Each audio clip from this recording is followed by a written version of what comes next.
नमस्कार दोस्तों, स्वागत है आपका मेरे चैनल पे। दोस्तों, जैसा कि आप जानते हैं कि इंडिया म्यांमार को एक सबमरीन गिफ्ट देने जा रहा है और ये म्यांमार की पहली सबमरीन होगी।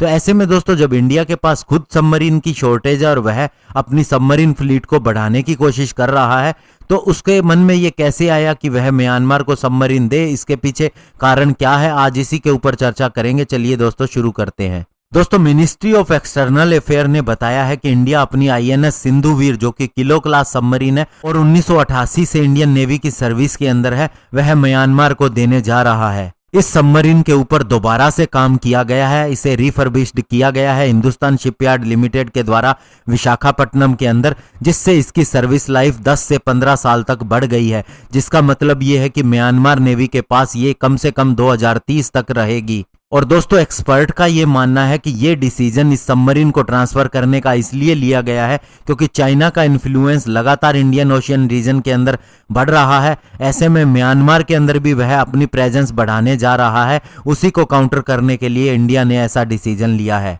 और दोस्तों, 2017 के अंदर चाइना ने 2 मिंग क्लास की सबमरीन बांग्लादेश को बेची थी $200 मिलियन के अंदर। और तब से दोस्तों, बांग्लादेश नेवी पूरी तरह से चाइना पर डिपेंड होगी, क्योंकि इनकी मेंटेनेंस के लिए उसे वापस चाइना के पास ही जाना पड़ता है और इसके वेपन और फ्यूचर अपग्रेड के लिए भी उसे चाइना से ही संपर्क करना पड़ता है। और न केवल उसने सबमरीन की डील साइन की, बल्कि दोस्तों उसके बाद उसका कॉन्ट्रैक्ट चाइना के साथ बढ़ता गया और बहुत से नेवल वेसल की डिलीवरी के लिए भी कॉन्ट्रैक्ट साइन किए जा चुके हैं। और बांग्लादेश की कितनी डिपेंडेंस है चाइना के ऊपर और ये पिछले कुछ सालों से कितनी बढ़ गई है, ये इस बात से पता चलता है कि चाइनीज स्टेट ओन्ड फर्म को अब एक कॉन्ट्रैक्ट मिला है बांग्लादेश नेवी के सबमरीन बेस बनाने के लिए, जो कि कॉक्स बाजार के अंदर होगा। और बांग्लादेश की डिपेंडेंस चाइना के ऊपर कितनी बढ़ गई है, ये इस बात से पता चलता है कि खुद चाइनीज पर्सनल सुपरविजन कर रहे होंगे बांग्लादेश के अंदर, जो उनके वारशिप वहां पर कंस्ट्रक्ट हो रहा है और इसका डिजाइन भी वे प्रोवाइड कर रहे होंगे। और बांग्लादेश की इक्विपमेंट और वेपन्स के लिए चाइना के ऊपर इस निर्भरता से सीधा इंडिया की नेवल इंस्टॉलेशन, जो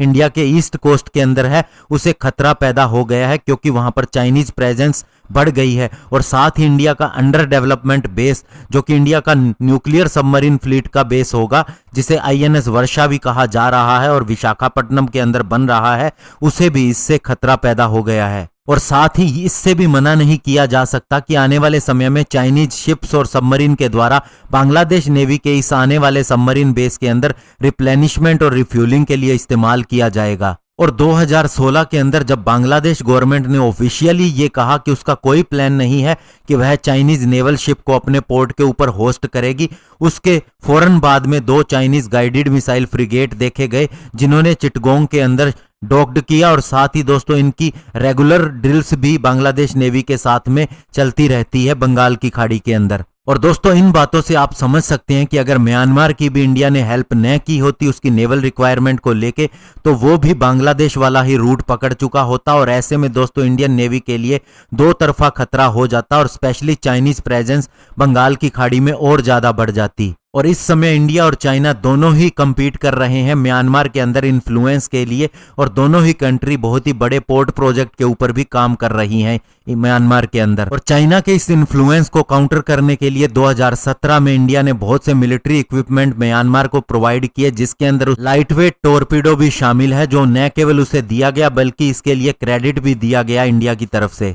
और इसी महीने इंडियन आर्मी के चीफ जनरल मनोज मुकुंद नरवणे और फॉरेन सेक्रेटरी हर्ष श्रृंगला ने भी म्यांमार की विजिट की है। और इस विजिट के दौरान इंडिया ने म्यांमार के साथ में और बातों पर भी सहमति जताई है, जिसके अंदर उसे और ज्यादा मिलिट्री इक्विपमेंट सप्लाई किए जाएंगे, जिसके अंदर artillery gun, ammunition, T-72 tank के लिए सोनार और टॉर्पीडो भी शामिल हैं। और इसके अलावा दोस्तों, बहुत से रिबल ग्रुप नॉर्थ ईस्ट के अंदर हैं, उनके बेसिस म्यांमार के अंदर है। ऐसे में म्यांमार की सिक्योरिटी फोर्सेस हमारे साथ बहुत ज्यादा कोऑपरेट कर रही है। और आपको याद होगा कि हमने पहली सर्जिकल स्ट्राइक के बारे में जब सुना था, तो वो भी म्यांमार के अंदर ही हुई थी और इसमें म्यांमार ने हमारा सहयोग भी किया था। तो ऐसे में दोस्तों, हमारा म्यांमार के साथ कोऑपरेशन बहुत जरूरी है।